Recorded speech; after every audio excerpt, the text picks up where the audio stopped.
إذا نرجع معكم للثورة.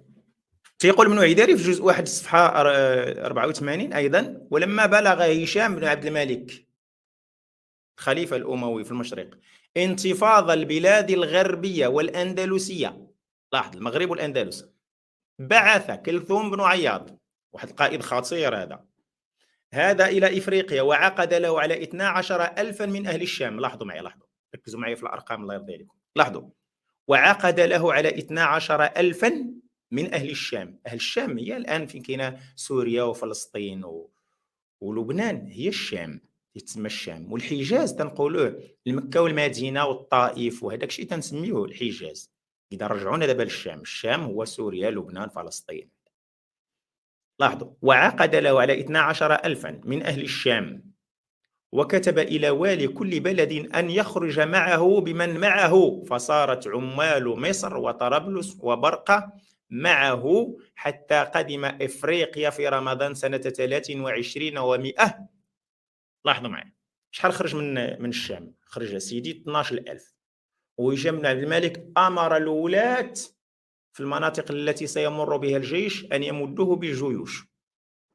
هادشي كله لقمع الثورة نتاع المغاربة. عرفتوا شحال صبحوا من بعد؟ أنا نعطيكم شحال صبحوا الجيوش التي واجهت المغرب والتي أتت من المشرق، شحال غادي يصبحوا. ولما قدم كلثوم على وادي سبو وهو في 30,000 من سائر العرب. إذا في الأول قلنا شحال؟ قلنا سيدي 12,000، دابا شحال صبح عندنا؟ 30,000. شحال الفرق الإخوان؟ ديروا لي في الكومونتير. كم انضاف لهم من مصر ومن طرابلس ومن أفريقيا؟ 18,000. 18,000. ايوا فهمتوا دابا الإخوان؟ فهمتوا علاش تنقول لكم أنا راه المغرب عنده خصوصية؟ ديما تنقول لكم الديره المغربي اخو المغربي سالين الهضره، ساد عليا داك الباب نتاع المشرق. ايا الانفتاح في اطار العلاقات وداك الشيء وهذا فاهمين يعني. لاحظوا معي. ولكن الحمد لله المغاربه عبر التاريخ راه رجال. لاحظوا واش الذي سيقع. تيقول هنا ابن عيداري في الصفحه 85 86 من الجزء الاول، تيقول: فكانت هزيمه اهل الشام الى الاندلس، وهزيمه اهل مصر وافريقيا الى افريقيا. لاحظوا، شوف، فكانت هزيمة أهل الشام إلى الأندلس. منين؟ من أهل الشام، من الأمويين. هذاك الشيء علاش من بعد في الأندلس غتشكل ما يعرف بأمويو الأندلس بعدما سقط أمويو دمشق. ودوك الجيش الذي اجتمع من مصر وطرابلس وأفريقيا فروا إلى أفريقيا،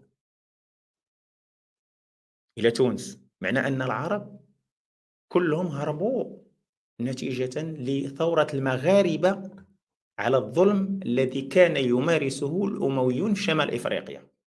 واضحة الإخوان؟ وضحت هذه المسألة هذه؟ هي وضحت. إذا شي واحد غادي يقول لي أن العرب المغاربة خضعوا للفتح واستقر العرب بالمغرب وهذا، غنقول لك لا. غادي نقول لك لا. طردوا لأن الهدف نتاعهم كان هو الجباية، كان هو الغزو، كان هو السبي. وانا عندي اشارات كثيره الا بغيتو نتكلم عليها، وممكن ندير حصه كامله نتاع الجور والتعسف الذي كان يفرضه الامويون في المغرب.